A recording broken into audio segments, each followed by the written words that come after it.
First of all, I would like to extend my heartfelt congratulations on the success of today's event, which is being observed as a token of solidarity with Kashmiri people and their ongoing struggle against Indian occupation, not just here in the President House, but across Pakistan and in many different parts of the world as well.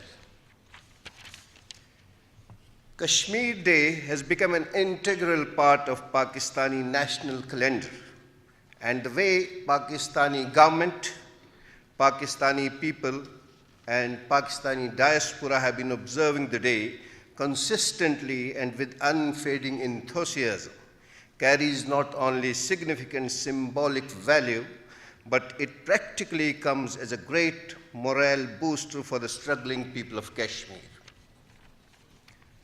At a time when the entire international community appears to have decided in unison to shut their eyes to the unfolding humanitarian crisis in Kashmir and have left the Kashmiri people to the mercy of brutal and barbaric Indian occupation forces, this Kashmir Day brings a new ray and a message of hope and acts as a soothing balm on the wounds of Kashmiri people.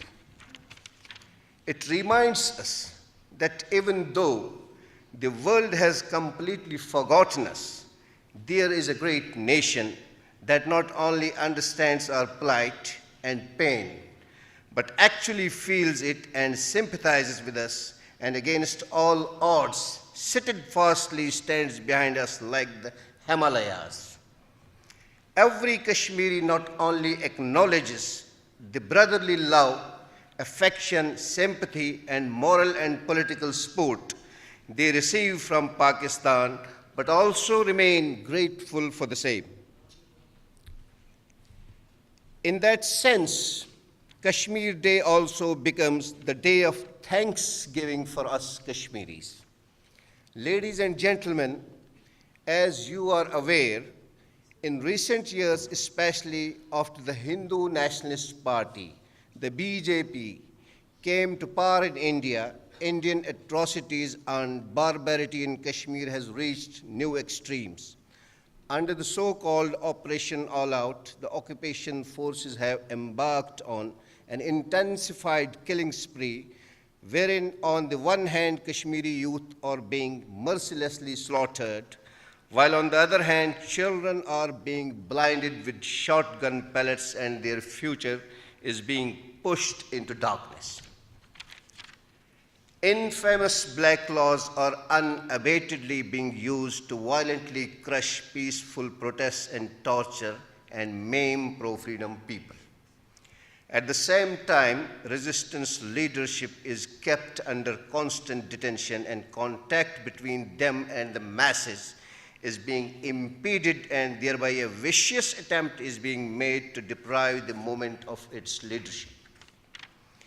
State terrorism is at its peak, but the world doesn't care.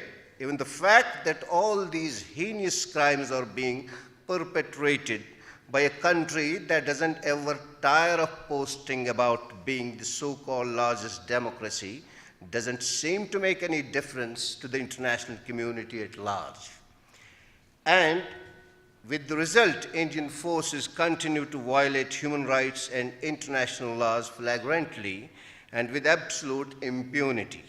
India's attempt to change the nature of dispute over Kashmir have now become more emboldened, and sinister plans are afoot to abrogate Article 370 of the Indian Constitution to force Kashmiris out of their land and property to alter demographic change of the region.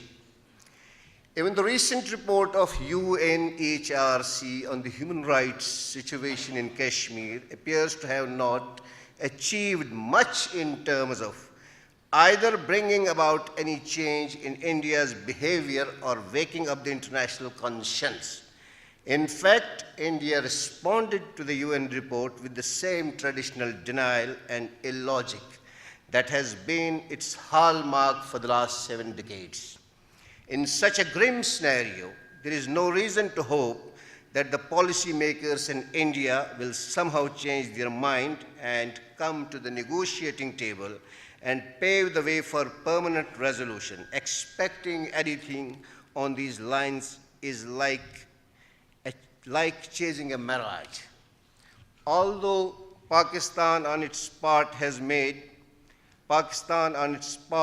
time and again expressed its desire and preference for peace and stability in the region, and as a proof of its sincerity and seriousness, made several offers for dialogue and negotiations, but all such attempts met with a constant refusal from the Indian side.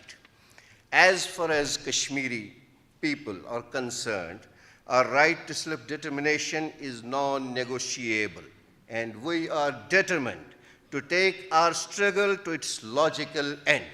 However, we have always appreciated and welcomed Pakistan's repeated attempts aimed at bringing India to the negotiating table. While these efforts must continue, we believe there is also need for parallel and more intensified diplomatic efforts to expose India's real face behind its claims of democracy so that enough international pressure is mounted on India and a headway on Kashmir resolution is made possible. In this regard, as the representatives of Kashmiri people, our services and cooperation remain at your disposal, sir. Once again, I thank you all for the support and solidarity, especially expressed through Kashmir Day today. Long live Kashmir struggle, long live Pakistan. I thank you all, ladies and gentlemen.